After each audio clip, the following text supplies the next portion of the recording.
Hello, everybody, and welcome back to another episode of Franchise Hockey Manager towards episode 2, guys. So, last time we actually managed to trade ourselves Gabriel Landskog, and we got a new guy as well. You guys are not gonna guess who I just got. I got Henrik Zetterberg from Detroit Red Wings, and I'm pretty satisfied. Now, many of you might not like this trade because based off the fact that Miller, okay, he was 24 and Zetterberg is 37, but the thing is, Zetterberg has experience and sure, he's out for like 1 to 2 weeks, but the thing is, he will be a good thing for Rangers because Rangers needs experienced centers, and I think that we lack those kind of players, and that's one of the reasons to why I had to sign him, right? So with that in mind, he's injured, but he will be back in 1 to 2 weeks, and we still have a good center that can compete for him. So it doesn't really matter, guys. Still pretty happy about that. Now we lost this game against Edmonton Oilers, and I see Connor McDavid, Larson, and Clefborn were the 3 stars here. And sure, I mean, they're a good team. But we have to remember the fact that we can't win every game, guys. We have 6 for 12 at the moment, and that's not bad because that's technically 12 points in the NHL. Let's still play playoffs in the Stanley Cup, so I'm not really worried about that. Just that, we will face periods where we will win a lot of matches, and where the fact that we will lose a lot of matches. So, it goes both the way, but, I'm going to do something about it. We're going to see if we can create the ultimate team for Rangers. And Philip Schittl is ready for a full contract, which means that we should pretty much offer him that, but I don't know if he deserves it, guys, because he comes from the PSG Celine, and his rating, or ice time, so to speak, I'd say he's done 1 goal and 1 assist. I don't think it really deserves a contract, to be honest with you guys. So we're gonna wait a bit with him. I think he needs more time in the NHL to prove himself, because I don't want to sign somebody after 5-6 games, because everybody can be somebody after 5-6 games. But the thing is, give them a whole season, and you will see how they do. And if they are that player that you actually need.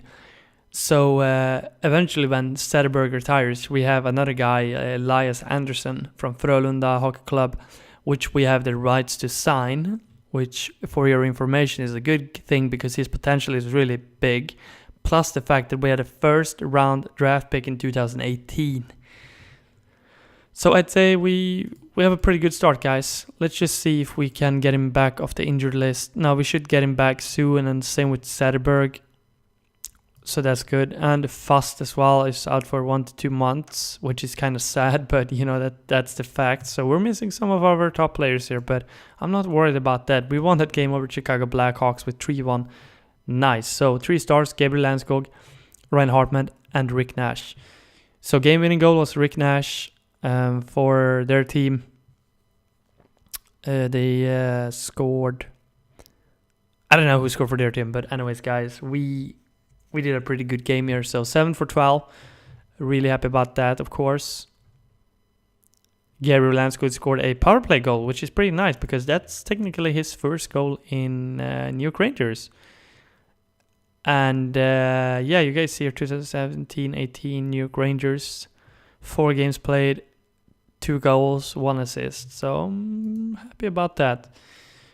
I think it was a good trade, to be honest. I do good trades when I feel like they are good trades. And again, I'm happy about getting Swedes because Swedes play good together. And you think about it, most of the teams in the NHL has Swedish players.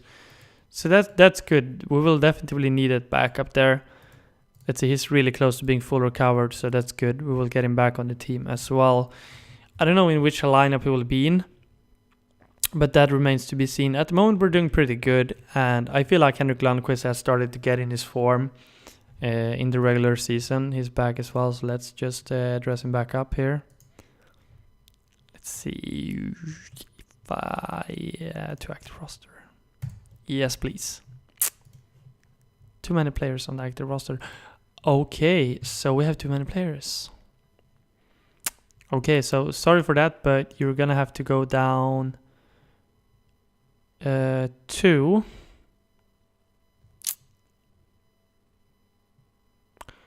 Let's see.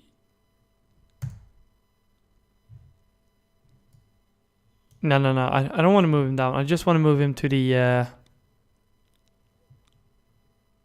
list. So let's just see here if they can set up the organization. That's good. Can we still go forward? Yes, nice. Okay. So Columbus Blue Jackets, we won this last game over them. As you guys see, we won 3-1. They won 2-7. So really close game. Let's see if we can win this too, which we nearly did. 2-3 against them. Scorers for the team was Rick Nash for our team, and Antoni D'Angelo, and then so on, so forth. So I think they just pretty much wanted to add a penalty shootout against us, and penalty shootout that can go however it wants to go. But anyways, I'm not too concerned about 3-2. It's not a big that big of a win. It's just some basic wins in the penalty shootout. So again, we can do way better than that. So let's just see here. Center Kiro claimed off the waivers. Okay, if that makes sense for them, I guess. So after this, we're gonna see how many games we have left, but we should have a lot of games left this season, because I think it's like, how many games in a regular season? Like 50 something, 45 maybe, I can't remember. Which is why we're gonna check it out. Yeah, so you guys see we have tons of matches still left to the April 7th, and it's just November, so I'd say for a half year. But that's pretty much what. Yeah, that's exactly what it is. So next game is against Ottawa Senators, and looking at the roster, they have a really good team. I mean, Eric Carlson, right defender, left defense, right defense. They have a Phaneuf as well, Dion Phaneuf. I thought that guy retired already. And they also have Craig Anderson. Yeah, they have a decent team. Really decent team. So we will most likely struggle against them. Unless we don't struggle, unless we win by 3-4, which is kind of surprising, but okay.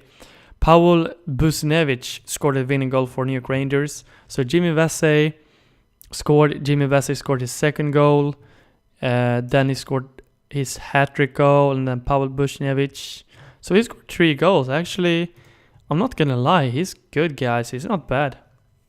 You know, I think to be fair, he's our top goal scorer for the team. And if I look at his potential, he's okay.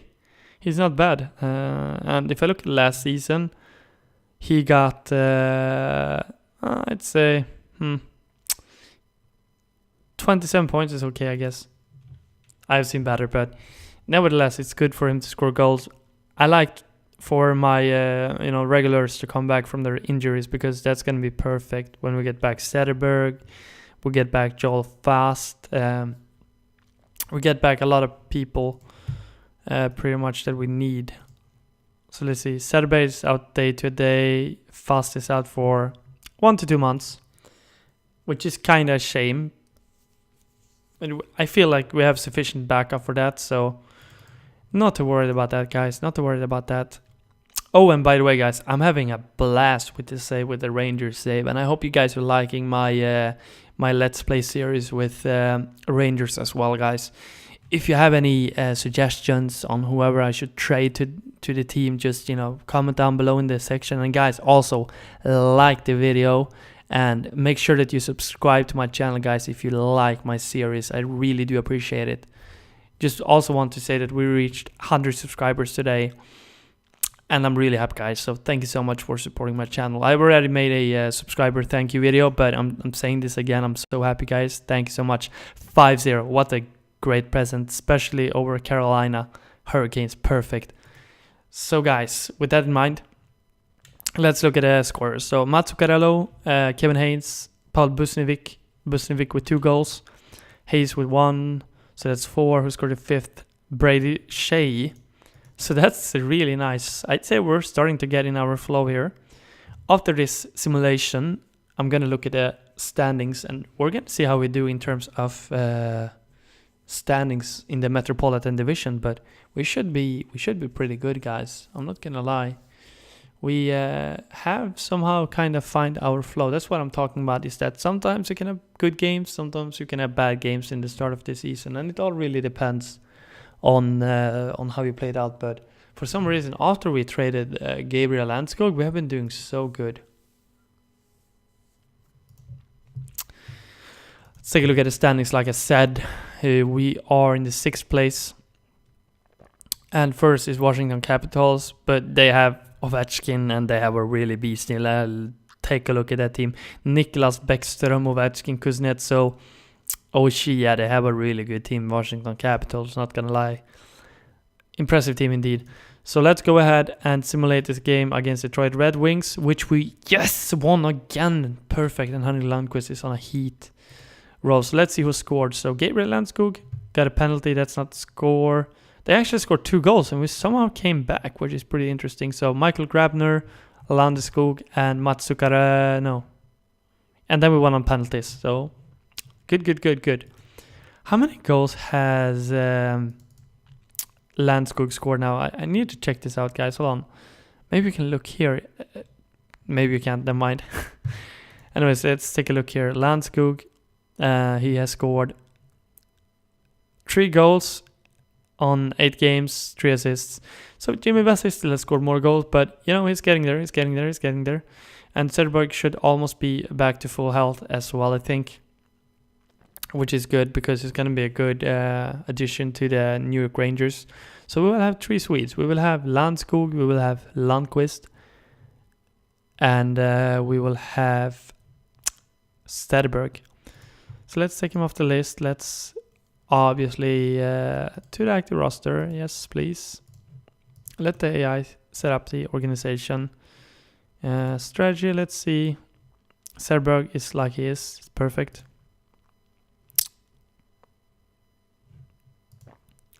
No, I'm not going to make a switch because I'm pretty happy with what I'm seeing. Actually, I'm thinking, what if we change Zibanejad for Söderberg instead, guys? What do you think about that? Would that be good? And then we pretty much just make him a 2-way forward and a grinder, I guess. Oh, we can't. Yeah, that's right, because that's not the same role. You know what? Never mind. I take back what I said. So ice time 20 minutes, 18, 14, 8 minutes. That's perfect. High glove shot targeting. That's good. High risk. Tempo. I'd say let's go back to normal. First line, second, blah blah blah. That's good. Not gonna dwell into that too much, guys. I pretty much set up my tactics on how I want it, and with those tactics, we're doing pretty good. I'm not gonna lie, guys. I'm even more interested now that we get Söderberg and how we actually will do now against Vancouver Canucks. And Sidney Crosby had a great game with 2 goals and 4 assists. How is he doing in terms of his first season here in Pittsburgh? Wow, that's really impressive. He's played 25 games. He scored 13 goals, 23 assists. That's not bad. That's really good. Not gonna lie, guys. All right, let's simulate this. See what happens. Did we win it? Vancouver Canucks won. But let's see who scored from terms of our side. Zibanejad scored 2 goals. Okay, that makes sense. I mean, Zibanejad is good. He's not bad. He's pretty decent. He's sweet as well. I forgot about him. So Zibanejad, Lundqvist, Söderberg, and Landskog. Eventually, Lice Anderson, which we're gonna get up from the hockey club that we have. We actually have him on the right, so we can just, you know, when we come to 1st January, we can sign him, which I'm pretty much gonna do because there's no point in keeping him down. I mean, potentially for the playtime. And, you know, just in case Söderberg gets injured or something, we can just like put him for Söderberg and give him the playtime he needs. And we won that game too. So GG, good game. Kevin Shattenkirk scored. Zibanejad with an assist. Söderberg, nice. Bradsky and Bradsky as well. Cool. So Söderberg, I believe, got his first goal, if I'm not mistaken, against Panthers. I think so. So you guys can see 1-1. That's not bad. Let's take a look at the standings again. So we moved up 1 place now ahead of Columbus Blue Jackets. We're in the 5th place. And Washington Capitals is 1446.5. 33 points. And we have 23. So we're 10 points away. Which is not that bad, to be honest. And you guys can see the personnel here as well, can't you? For Washington Capitals. That's not actually what I want to look at. I want to look at this. Yes. So you guys see our assistant coach is Lindy Ruff, and I'm pleased for Lindy Ruff to be. It sounds like a female name, but I don't think it's a female. But it sounds like a female. I'm not sure. It doesn't say here. So, we have some scouts, we have some trainers, goal coach. I mean, in terms of my personnel team, I don't really want to make any changes because I'm pretty much happy with what I have. And in terms of our available money for free agents, we have 9 million, which is good. Owner James Dolan, I think is pretty satisfied with us, isn't he? You guys can see some more stuff here about us, broadcasting deals. We're getting quite the deals in from the broadcasting, but it's because we're New York Rangers, right? We're a big team, so that kind of makes sense. So let's see here. Wayne Gretzky with most of the points. You can actually see the history here as well, which is pretty cool. And Jaromir Jagr with 1,917 points. Gretzky is one of the greatest, though. Great guy, great career. And actually, he played in New York Rangers, which I didn't think he did, but he did. 1998-99, so that's pretty cool, actually. And Martin Brodeur, he's also retired. Yeah, I remember him. Ed Belfour. He can't be playing, can he, now? So yeah, but what we actually want to look at is we want to look at just the normal stats and see who's topping the goals. So with the most goals, we have Pacioretty, which has 19 goals in 25 matches, which is pretty good. On second, we have Tazarenko, Louis Eriksson, Connor McDavid, Ovechkin, Stamkos, and I'm guessing Philip Forsberg. Yeah, so the top of the people are on the top of the list there, which, I'm not surprised over. And Kopitar has the most points. Anze Kopitar is a really good player. Stamkos, in terms of shots blocked, Tanev. Yeah, we have some interesting people and goalie leaders. I'm guessing Henrik Lundqvist should be up here, yeah, with 540 saves is first. So Lundqvist doing really good again. But I think at some point we're going to have to replace him because he might retire at some point. So we have done a couple of games now, guys. And that's not bad. So let's just take a look at the mail quickly here. And see what kind of mail we got. Probably nothing important. Just probably something about a player or something, because usually when you get those mails, it's something about a player either getting injured, getting off the waivers list, or something similar like that. And he also won the monthly for Kopitar goalie of the month, so that's cool. So that's it, guys, for this episode. Thank you so much for watching, guys. If you liked the episode, like the video, comment down below, and subscribe to my channel, guys. Until the next time, Magical Wonder out, guys. Thanks so much for watching. Bye.